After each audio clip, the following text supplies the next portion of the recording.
और उसके बाद फिर 19 तारीख को जब डेलीगेशन गई है हुकूमत के साथ, आप नेगोशिएट कर रहे थे, तो सबसे इंपॉर्टेंट ये बात नहीं थी कि आप कहते कि खान के साथ जो इनह्यूमन ट्रीटमेंट है उसको करें। सिर्फ मिल के बाहर आके उनकी दाढ़ी बड़ी हुई है, इंसानियत की बर्बरियत ये है कि किसी ने खान साहब को ये भी नहीं बताया कि बीबी की बेल हो गई। और हम जो हैं चुप, मैं कैसे रह सकता? मैं तो नहीं चुप रहूंगा। मैं तो बहुत ही कल, मैं तो अभी भी रात को भी जो है मैं तो गुस्से में था, मैंने सो नहीं सका। जब मैं अंदर जो उन्होंने पूछा, जो बात हुई, मैंने सारी बताई।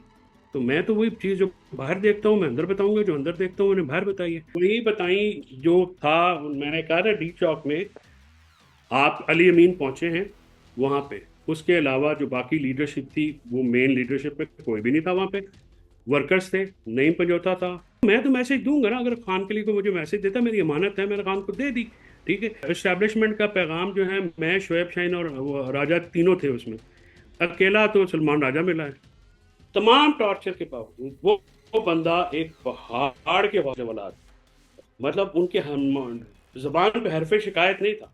ये जो शोर वोगा किया, ये मैं देखें, खान को मैं देखूं और खान मुझे कहेगा तो मैं बात करूंगा। खान की मैं देख नहीं रहा कि उनकी उनके साथ किसका सा ट्रीटमेंट हो रहा है। क्या मेरी आंखें नहीं है, मेरा दिमाग नहीं है, मेरा दिल नहीं है कि अगर खान पीछे से हाथ उठा ले किसी के? कौन क्या है इस सारे सारे सिनेरियो में? खान है। खान की प्रायोरिटी है। वो होगा तो सब कुछ होगा। वेलकम सियासत डॉट पीके से। मैं हूं वकार बका और मेरे साथ मौजूद हैं इस वक्त फैसल चौधरी। जो साहब, बहुत शुक्रिया आपके वक्त का। पार्टी की सरगर्मियों से कहा जाता है आपको निकाल दिया गया है, क्या किया आपने सर इमरान खान साहब के साथ मुलाकात के दौरान? नहीं, मगर देखिए, पार्टी से या पार्टी की पॉलिटिकल सरगर्मियों से तो मेरा कोई ताल्लुक नहीं है। ना तो मैं कभी पॉलिटिकल ऑफिस होल्डर हूँ पीटीआई का, ना ही मैं कोई पीटीआई के किसी लीगल सियासी टीम जमात निकाल। को नहीं, लीगल टीम का भी देखिए, पीटीआई के ना, मैं तो इमरान खान का लीगल एडवाइस हूँ। और इमरान खान साहब ने ही मुझे इंटरेस्ट किया था, बुला के कुछ चीज़ें मैंने वो अपनी जो जो मेरे जिम्मे लगती है मैं डिलीवर करता हूँ। रिसेंटली मीटिंग भी मैंने मेरी पटिशन पे ही अलाउ हुई, सारी बात हुई।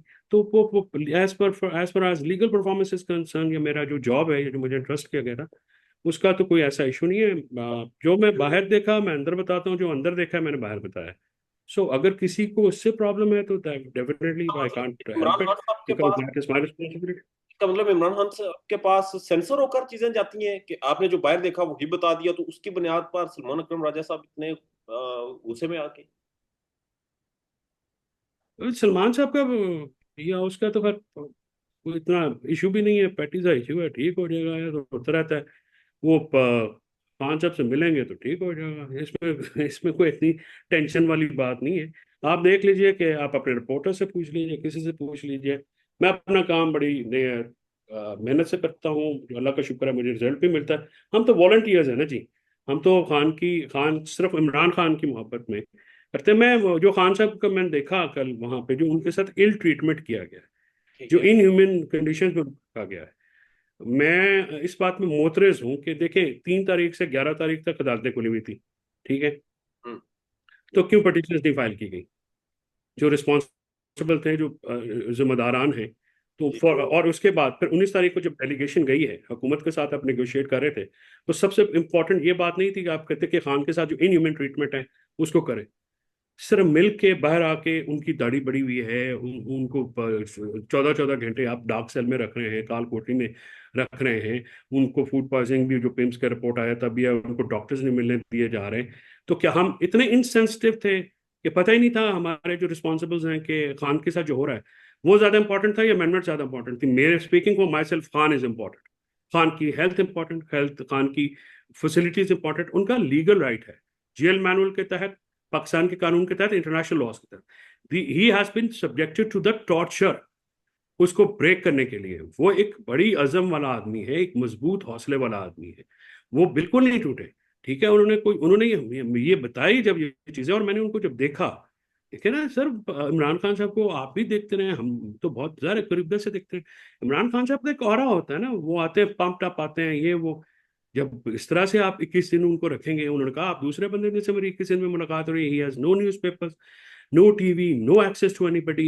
इवन बीबी साहबा की बेल हुई, बीबी साहबा से 3 हफ्ते मुलाकात भी नहीं हुई, और इतनी जुल्म की था, देखें इंसानियत की बर्बरियत यह है कि किसी ने खान साहब को यह भी नहीं बताया कि बीबी की बेल हो गई है, वो जी हमने बताया तो ही वाज रिलैक्स। यानी मतलब आप फॉर्मर प्राइम मिनिस्टर पाकिस्तान के तहत, and who is not an, by all means आप फिलंथ्रॉपी देख लें, लोगों की खिदमत का रिकॉर्ड देख लें, आप उनकी शौकत खानम या कैंसर हॉस्पिटल में जो किया, जो पाकिस्तान के लिए उनकी क्रिकेट में और वैसे खिदमात हैं, फिलंथ्रॉपी में देख लें, जो पॉलिटिक्स में उन्होंने पाकिस्तान को, फॉर्मर प्राइम मिनिस्टर ऑल्सो, ये तो पाकिस्तान का ब्रांड है वो, ठीक है। उसके साथ आप ये ट्रीटमेंट कर रहे हैं, और हम जो हैं चुप, मैं कैसे रह सकता हूँ? मैं तो नहीं चुप रहूंगा, मैं तो बहुत ही कल, मैं तो अभी भी रात को भी जो है मैं तो गुस्से में था, मैंने सो नहीं सका कि खान के साथ क्या हो रहा होगा। बीबी साहबा को भी पता नहीं क्यों इन्फॉर्म किया गया या नहीं हुआ, आई डोंट नो। बट ये चीजें तो उनको जब मैं अंदर, जो उन्होंने पूछा, जो बात हुई, मैंने सारी बताई। तो मैं तो वही चीज जो बाहर देखता हूँ मैं अंदर बताऊंगा, जो अंदर देखता हूँ मैंने बाहर बताई है। किसी ने अगर उसके कोई कोई और स्टोरी डाली हुई थी या कोई बात थी तो मुझे तो उसका पता नहीं। हाँ, ये भी क्या कि जो डी चौक में धरना था या डी चौक में एहतजाज करना था, उसके हवाले से आपने कुछ बातें बताई और वो नहीं बतानी चाहिए थी, या कुछ क्या मामला हुआ था? वही बताई है, वही बताई जो था। मैंने कहा था डी चौक में आप अली अमीन पहुंचे हैं वहां पे, उसके अलावा जो बाकी लीडरशिप थी, वो मेन लीडरशिप में कोई भी नहीं था वहां पे। वर्कर्स थे, नईम पंजोता था, अपना मुबशर था, आलिया हमजा थी, बीबियां दोनों थी, तैयबा थी, मतलब ये जो जो कारकुनान वहाँ पे मौजूद थे ना, वो वहाँ पे आमिर मुगल सबसे ज्यादा। अब मुझे आमिर मुगल का फोन आया, मैंने वीडियो लोड किया कि मैं जा रहा हूँ, तो आमिर ने मुझे बताया कि देखें, दो जो धरने हुए हैं ना, उसमें ये प्रॉब्लम था कि कोई टिकट होल्डर आया नहीं।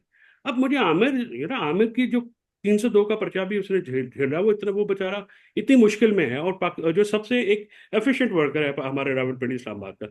तो अगर उसने मुझे एक मैसेज दी तो मैं तो मैसेज दूंगा ना, अगर खान के लिए कोई मुझे मैसेज देता, मेरी अमानत है, मैंने खान को दे दी, ठीक है। उससे अगर किसी को नाराजगी हो तो दैट्स अ डिफरेंट थिंग। मेरी तो किसी से पर्सन, ना तो मेरा कोई इंटरेक्शन इन लोगों से, ना मेरा इनसे कोई लेन देन है, ना मेरा इनसे कोई ऐसा ऐसा है कि मैं पॉलिटिकल ऑफिस का जो एस्पिरेंट, मैं तो हूं नहीं, ना कभी था। जो साहब, जब से ये खबर सामने आई कि आपको व्हाट्सएप ग्रुप से निकाला गया है, लीगल टीम से अलग कर दिया गया है, साथ एक बयानिया भी सोशल मीडिया पर बनाने की कोशिश की गई या फिर बन चुका है कि फैसल चौधरी इस्टेब्लिशमेंट का पैगाम लेकर इमरान खान साहब के पास गया था, और वो पैगाम देने की बुनियाद पर आपको लीगल टीम से अलग किया गया है। पैगाम आपने कहा कि आप। वो स्टैब्लिशमेंट का इस्टेब्लिशमेंट का पैगाम जो है, मैं, शुएब शाहीन और वो राजा तीनों थे उसमें। अकेला तो सलमान राजा मिला है, ठीक है। कोई पैगाम वहां पे इस्टेब्लिशमेंट का ना खान रिसीव करता है, ना हमारी जरूरत है कोई। और मेरी बात सुनने, मेरी तो किसी फौजी से मुलाकात भी नहीं होती। हाँ, हम जाके, मैंने किसी से झूठा वादा भी नहीं किया होता, इसलिए मैं बड़ा मुतमईन हूँ, ठीक है ना। मैं किसी के साथ मिलता हूँ, मैं अपना काम करता हूँ अदालतों में, उसके बाद मैं घर आ जाता हूँ, ठीक है। उसके बाद कोई मेरा काम नहीं है, मैं अपने काम में काम रखता हूँ। सियासत जो है वो आती है हमें, मेरी फैमिली है, मैं अपने हल्के के से देखता हूँ, जिम्मेदार आदमी हूँ, ये सारी चीजें मुझे बहुत बेहतर आती हैं। लेकिन खान ने मेरी लीगल ड्यूटी लगाई, सियासी ड्यूटी नहीं। तो मैं उसमें, जब मैं सियासी किसी इंडल्जेंस में नहीं हूँ, तो मैंने क्या पैगाम लेना और क्या देना है। ठीक है, बहरहाल खान साहब से जो आपकी मुलाकात हुई उसमें थोड़ा सा हमें बता देंगे कि जिस तरह पहले जिक्र किया गया कि खान साहब की दाढ़ी बड़ी हुई थी, उनको तोड़ने की कोशिश की गई, वो क्या सूरत हाल मैं थी? मीडिया पे बता चुकूँ सारी चीजें, वो जो मैंने बताई उनको रिपीट करने का फायदा नहीं है, सब चीजें वही हैं। मैं I stand by every single word I said. ठीक है, खान साहब मजबूत हैं आज भी इस सारे टॉर्चर के बाद भी? हाँ, तमाम टॉर्चर के बावजूद वो बंदा एक पहाड़ के हौसले वाला था। मतलब उनके हम जबान पे हरफ शिकायत नहीं था। ये जो शोर वोगा किया, ये मैं देखें, खान को मैं देखूं और खान मुझे कहेगा तो मैं बात करूंगा। खान की मैं देख नहीं रहा कि उनकी उनके साथ किसका सा ट्रीटमेंट हो रहा है। क्या मेरी आंखें नहीं है, मेरा दिमाग नहीं है, मेरा दिल नहीं है? जिस शख्स के, जो शख्स अवाम के दिलों में है, जो शख्स अवाम के दिलों में धड़कता है, वो पाकिस्तान में वो शहजादों की उम्र में रहा है, उसका कसूर क्या है कि आप ये ट्रीटमेंट करें उसके साथ? और फिर हम इतने ऑब्लिवियन क्या हो गए, मेरे समेत। फॉर एग्जाम्पल मुझे ये बताइए कि अगर खान पीछे से हाथ हटा ले किसी के, कौन क्या है इस सारे सारे सिनेरियो में? खान है, खान की प्रायोरिटी है। वो होगा तो सब कुछ होगा, नहीं होगा तो अफसोस के साथ कोई भी कुछ नहीं है। आखिर में मुझे जो साहब ये बता दें कि पाकिस्तान तहरीक इंसाफ की जो लीगल टीम है, खान साहब आप बहुत बाद में शामिल हुए, ये लीगल टीम आप कितना मुतमिन है, और पाकिस्तान तहरीक इंसाफ में कौन ऐसा है जो खान साहब को अंदर चाहता है कि अंदर है, और किसका क्या फायदा है? अभी तक इमरान खान बाहर क्यों नहीं वो पॉलिटिकल बात है। देखिए, सलमान सफदर एक बहुत ही आला पाए का वकील है, उसे डिलीवर किया है, उसे बहुत रिलीफ लेके दिया है, ठीक है ना। सलमान सफदर के साथ काम करके लर्न भी बंदा बहुत करता है। बाकी या मैंने डिलीवर किया है जो केसेस मुझे लगा के दिए थे, जो खान साहब को जब जो साल साल में चीज़ें नहीं मिल रही थी, वो जब मैं गया था तो अल्लाह का करम हुआ कि वो मिल गई। ठीक है, मैं मेहनत करता हूँ, मैं जो है जो जैसे जो भी करना होता है वो बंदा करता है, तो वो हमने किया। लेकिन इसका अब कौन क्या है वो, ये तो हमें पर्सनल बातें मैं पढ़ता ही नहीं। प्रिंसिपल बात करनी चाहिए, किसी को डिस्कस क्यों करना है। और ना फ्रैंकली स्पीकिंग इमरान खान या भी या उनके खानदान के अलावा मेरे लिए डिस्कस भी करो।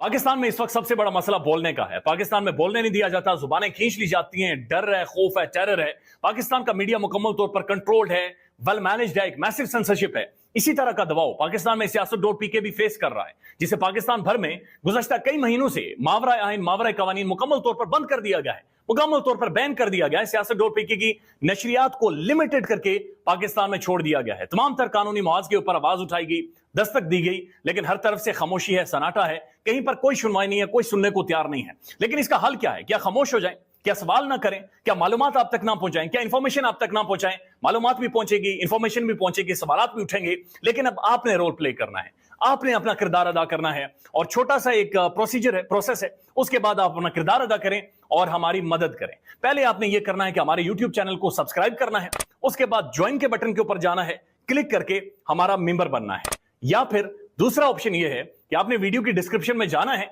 वहां पर पैट्रियन का लिंक मौजूद होगा, उस लिंक के ऊपर क्लिक करें और हमें सपोर्ट करें, हमारा हिस्सा बने, हमारी ताकत बने। ख्याल रखिएगा। अल्लाह हाफिज।